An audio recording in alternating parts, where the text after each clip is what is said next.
میں چلنا ہے، دعوت کے تقاضوں پر لگنا ہے، تو مولانا یوسف صاحب رحمۃ اللہ علیہ فرماتے تھے اس دعوت پر 4 دور آتے ہیں۔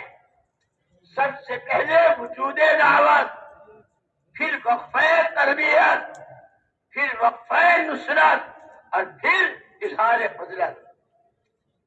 سب سے پہلے دعوت وجود میں آتی ہے۔ جب مولانا الیاس صاحب رحمۃ اللہ نے شروع کیا تو کون تھا؟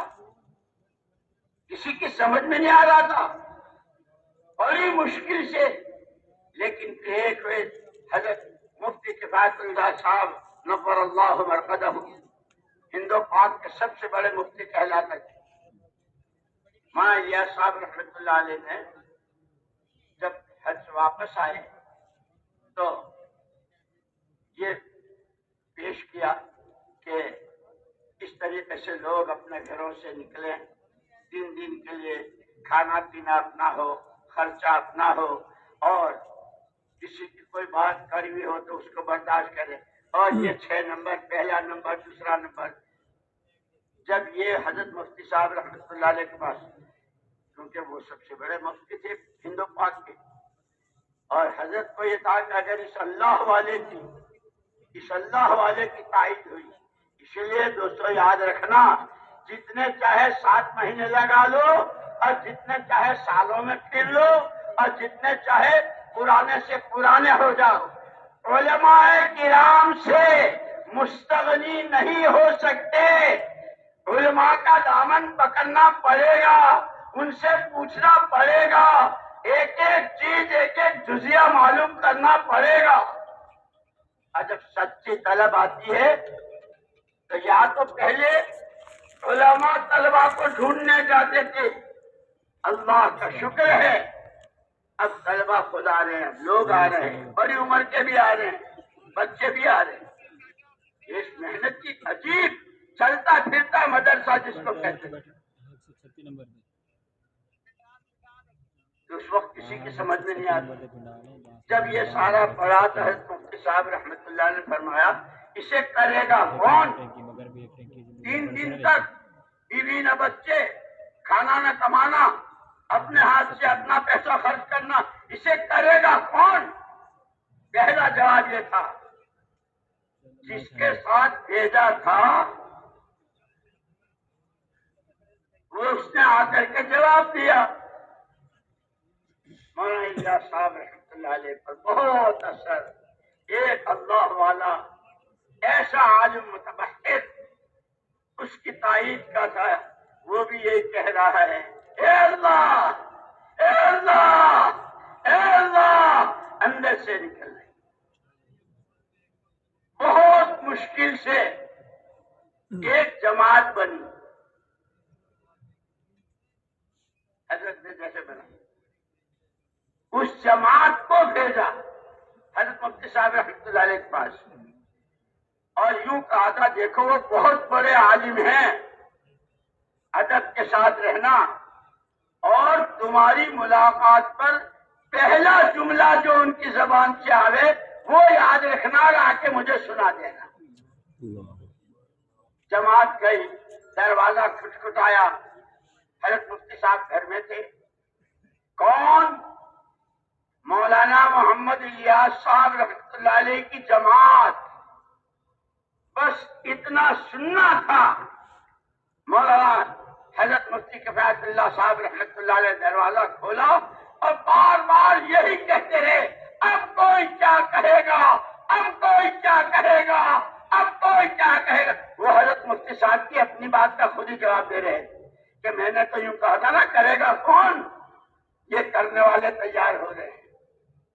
اسی لیے مولانا یوسف صاحب رحمۃ اللہ علیہ فرماتے تھے، جب دعوت کے کام کو اپنا کام بناؤ گے، جس کا پہلا بول لا الہ الا اللہ، جس میں پوری بشریت کی دنیا آخرت کے تمام مسائل کا حل چھپا ہوا، جب اس کو طے کرو گے تو سب سے پہلے اس کے وجود میں آنے کا دور آئے گا۔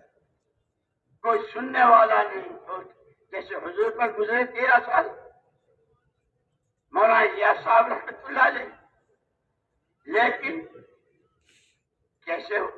مولانا الیاس صاحب رحمۃ اللہ علیہ کے والد صاحب تھے مولانا اسماعیل صاحب رحمۃ اللہ علیہ، اور مولانا الیاس صاحب رحمۃ اللہ علیہ، حضرت شیخ الحدیث صاحب رحمۃ اللہ علیہ کہ ہم مفتی خلیل احمد صاحب رحمۃ اللہ علیہ کے یہاں تھے، وہاں وہ پڑھنا اور ذکر و اذکار اور تعلق مع اللہ اور وہ سارا ہو رہا تھا۔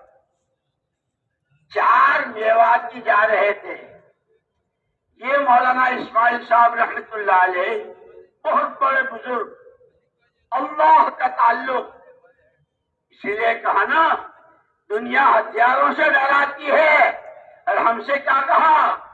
الدعاء سلاح المؤمن، دعا مومن کا ہتھیار ہے۔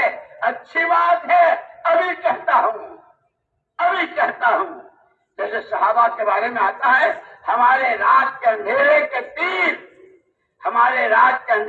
تیر نشان خطا نہیں کرتے جس نشان کے لیے۔ اسی لیے دعوت اور دعا۔ وہ مولانا الیاس صاحب کے والد صاحب بہت بڑے بزرگ تھے، اور پورے علاقے میں وہاں کاندلہ، شاملی، سہارنپور اور مظفر نگر اور سارے علاقے میں مشہور تھے۔ اس زمانے میں انگریزوں کا آخری دور تھا، لوگوں کو پھانسیاں بہت ہوتی تھی، لیکن ان کا تعلق مع اللہ اتنا مشہور تھا کہ اگر کسی کے لیے پھانسی کا حکم ہو جائے اور مولانا اسماعیل صاحب دعا کر دے تو اس کی موت زندگی سے بدل جائے۔ بہت بہت مشہور تھے۔ ان کو ڈر ہوا کہ بھائی کئی لوگ مجھے پتہ نہیں کیا بنا دیں گے، اپنی بزرگی چھپانے کے لیے بھاگ کر آئے تھے بنگلے والی مسجد میں۔ وہاں ایک مرد اور ایک عورت، 2 عاشق معشوق تھے، اور وہ جیسی گزار رہے تھے، اللہ نے ان کو بھی پھر ہدایت دے دی، ان سے توبہ کروائی، کیا ہوا بہت لمبی کہانی ہے۔ ایک دن مولانا اسماعیل صاحب رحمۃ اللہ نے سنا کہ بھائی میں آ تو گیا، کہیں شیطان نے مجھے چکما تو نہیں دیا، اس لیے یاد رکھنا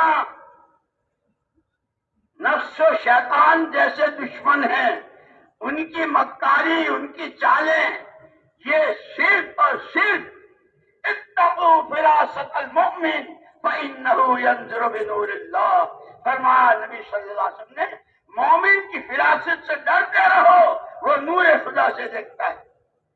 کون ہمیں پتاشے میں زہر دے رہا ہے؟ کون ہمیں خدا رسول سے دور کر رہا ہے؟ کون ہمیں آخرت سے آنکھیں بند کروا رہا ہے؟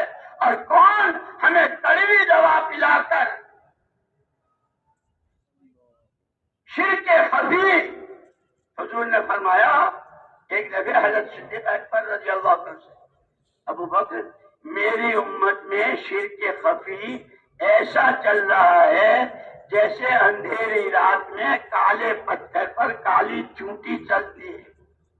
رات کی اندھیری، پتھر بھی کالا، چونٹی بھی کالی، لیکن وہ چلتی رہتی ہے، کیونکہ اللہ کے غیر سے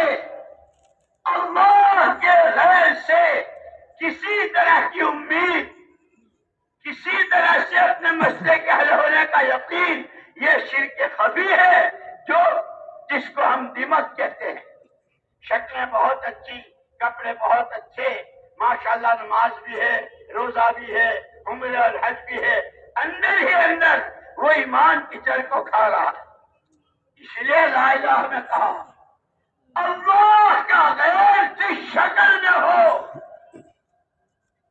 ہمارے صاحب رحمۃ اللہ علیہ فرماتے تھے تیری دکان سے کچھ نہیں ہوتا، تیرے پیسے سے کچھ نہیں ہوتا، یہ کہنا بہت آسان، لیکن اپنا انکار میں یوں کر دوں گا، میرے پیسے، میری دکان، یہ اس کی مشکل و نماز میں تو کیا ہے کہ وہ دیکھ جس مٹی سے بنا ہے تو وہاں جائے گا، یہ تیری حیثیت، کوئی کچھ نہیں، میں بھی کچھ نہیں، کرنے والی ذات اللہ۔ یہ یقین،